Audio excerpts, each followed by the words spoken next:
the loneliest person in the world. Perfect. I'm Taika Waititi, and welcome to this reading that I'm doing of James and the Giant Peach. Boom! Along the way, I'm going to be joined by many of my closest friends who are going to help read the story and spice things up by playing characters and whatnot. And when I say closest friends, I mean I know about half of them. When I say I know about half of them, I know maybe 3 of them actually personally.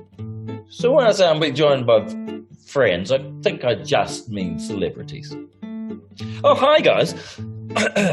We are now continuing with James and the Giant Peach. I was told I would get the book written out in pictures so I could be reading it, because I don't read well. So it should be there in a minute. Good luck, guys. Break some legs. Oh, and remember, at any time, if you can, click on the link below. It's somewhere down around, probably, I don't know exactly where below. If it was me and I was designing the site, I'd put it there, I reckon. If you can, click on that link and donate to Partners in Health, who are doing a fantastic job in these turbulent times. Also, the Roald Dahl Story Company is going to match all donations, so everyone wins. Chapter 1! Until he was 4 years old, James Henry Trotter had a happy life. He lived peacefully with his mother and father in a beautiful house beside the sea.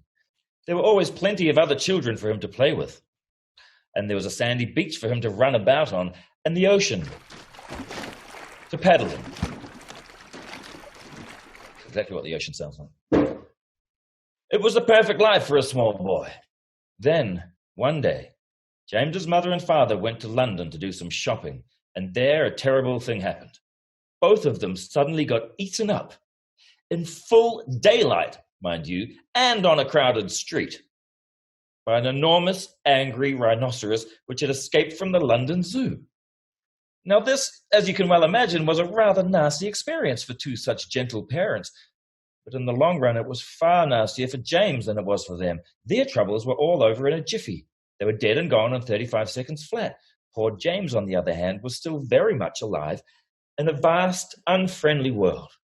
The lovely house by the seaside had to be sold immediately, and the little boy, carrying nothing but a small suitcase containing a pair of pajamas and a toothbrush, was sent away to live with his 2 aunts. I don't know about you, but we're only on page 1, and already I'm intrigued. I mean, I'm hooked. I love the main character. I want to see what happens to poor James. I want the best for him. I feel sorry for him, and the tragedy with his parents, and this is just the first page. Now that's writing. He was sent away to live with his 2 aunts. Their names were Aunt Sponge and Aunt Spiker.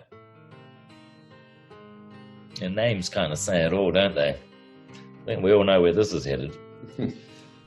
Their names were Aunt Sponge and Aunt Spiker, and I'm sorry to say that they were both really horrible people. They were selfish and lazy and cruel, and right from the beginning, they started beating poor James for no reason at all. I hate these aunts. They never called him by his real name, but always referred to him as, "You disgusting little beast," or "You filthy nuisance," or "You miserable creature." And they certainly never gave him any toys to play with or any picture books to look at. His room was as bare as a prison cell. They lived, Aunt Sponge, Aunt Spiker, and now James as well, in a queer, ramshackle house on the top of a high hill in the south of England.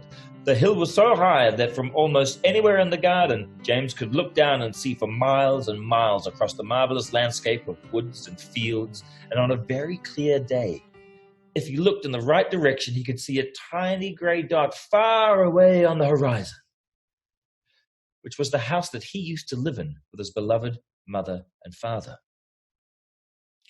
And just beyond that tiny grey dot, just beyond that, he could see the ocean itself, a long, thin streak of blackish blue like a line of ink beneath the rim of the sky. Chapter 2. After James Henry Trotter had been living with his aunts for 3 whole years, there came a morning when something rather peculiar happened to him. This thing, which, as I say, was only rather peculiar, soon caused a second thing to happen, which was very peculiar. And then a very peculiar thing, in its own turn, caused a really fantastically peculiar thing to occur. It all started on a blazing hot day in the middle of summer. Aunt Sponge, Aunt Spiker, and James were all out in the garden. James had been put to work as usual. This time, he was chopping wood. Just like that. It sounded just like that. He was chopping wood for the kitchen stove. Aunt Sponge and Aunt Spiker were sitting comfortably in deck chairs nearby, sipping tall glasses of fizzy lemonade. Watching James. Just watching him to see that he didn't stop work for one moment. Don't stop working! Keep chopping!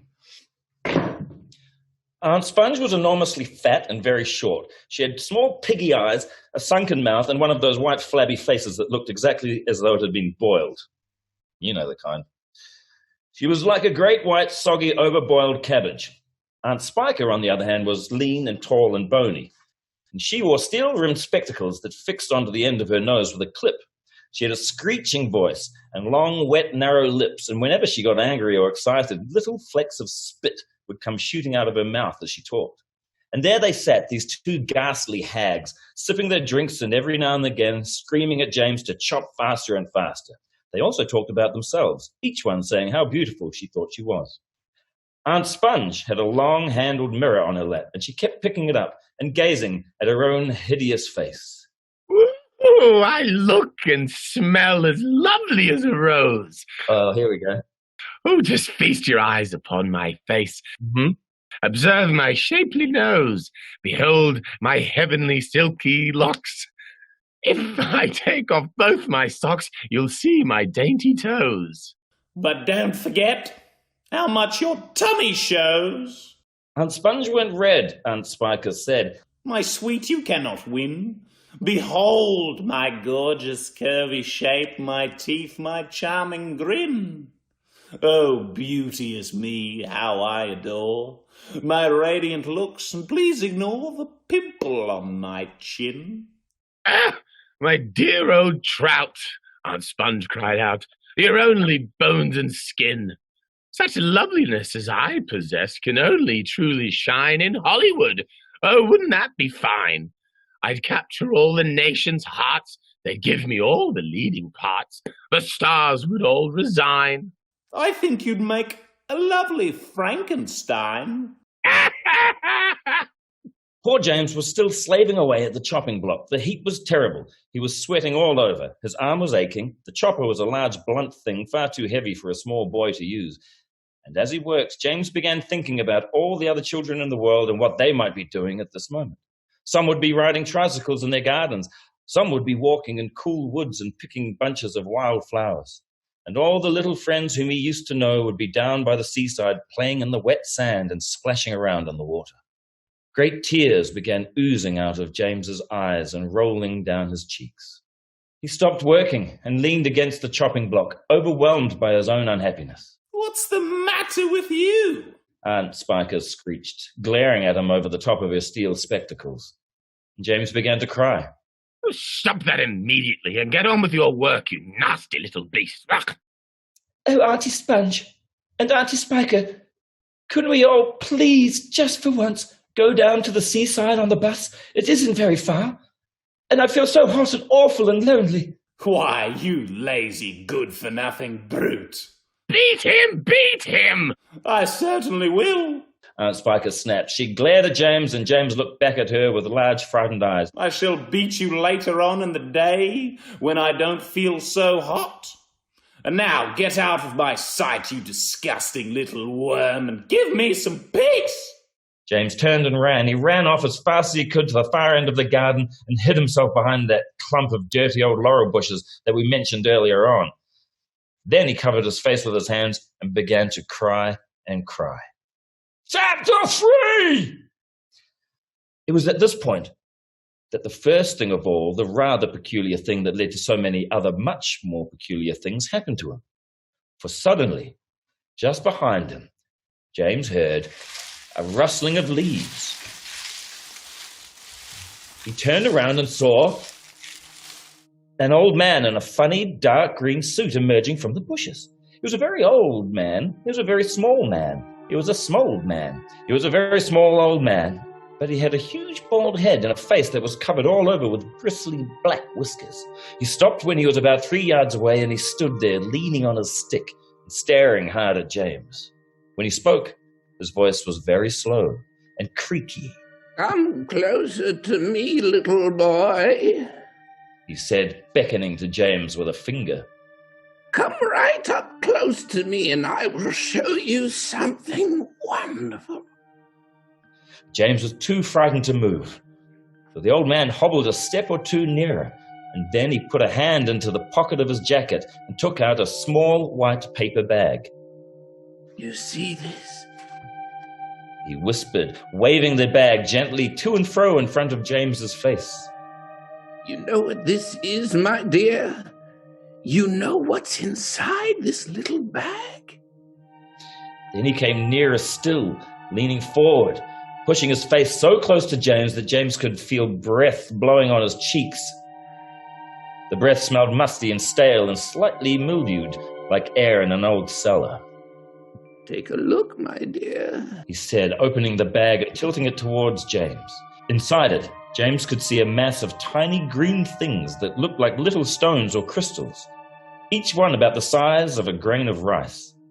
They were extraordinarily beautiful, and there was a strange brightness about them, a sort of luminous quality that made them glow and sparkle in the most wonderful way. "Listen to them.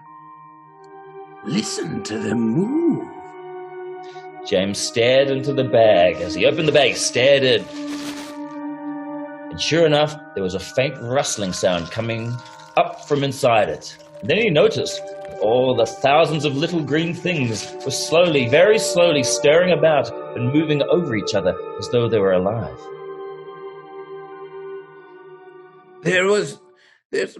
I forgot to highlight this line. I forgot to highlight it, so I didn't know it was my turn to speak. Well, that's okay. I'll just... Old man whose highlighters are new to me. But there's more power and magic in those things in there than in all the rest of the world put together. The old man said softly. But what are they? James murmured. Where do they come from? Ah, you'd never guess that. He was crouching a little now and pushing his face still closer and closer to James. Yeah, okay. What are you saying? What are you saying? What are you saying? It's like, James is like...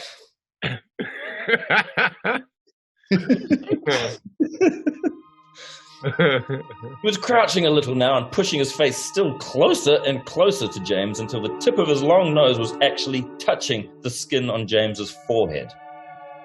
Yuck. Then suddenly he jumped back and began waving his stick madly in the air. Crocodile tongues! 1,000 long, slimy crocodile tongues boiled up in the skull of a dead witch for 20 days and nights with the eyeballs of a lizard, and the fingers of a young monkey, the gizzard of a pig, the beak of a green parrot, the juice of a porcupine, and 3 spoonfuls of sugar. Stew for another week and then let the moon do the rest. All at once, he pushed the white paper bag into James's hands and said, "Here, you take it. It's yours." and just ambled off.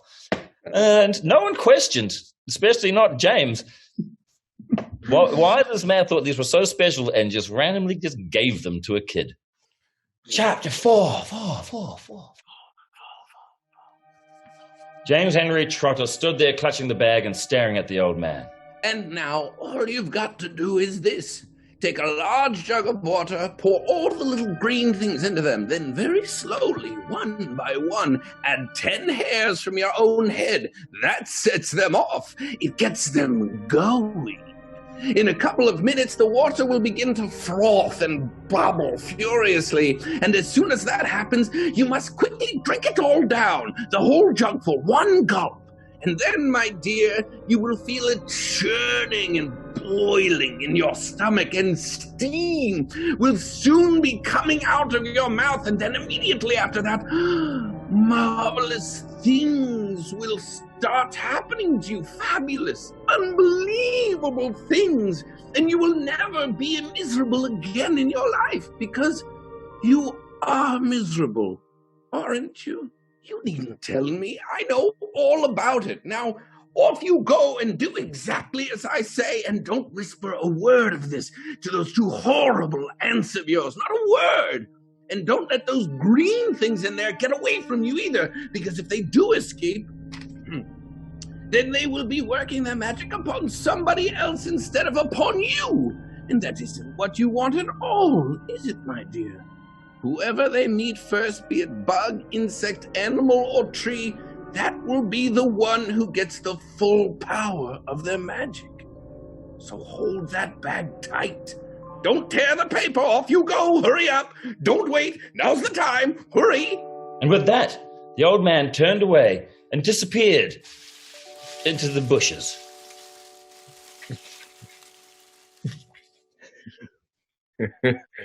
Be gone! Be gone! And he was Keep gone forever. gunning! Keep begunning. Be gone more. Still not be gone! Sorry, James. Did you call my name? Sorry, did you call my name? No, I didn't. So I didn't say anything. I was just. So you're going. Okay. Okay, thank you. All Bye, guys. Good to see you. Bye. Love you guys. Yeah. Bye. Please, if you can, click the link below. And donate to Partners in Health. The Roald Dahl Story Company will be matching every single donation. And I am the loneliest person in the world.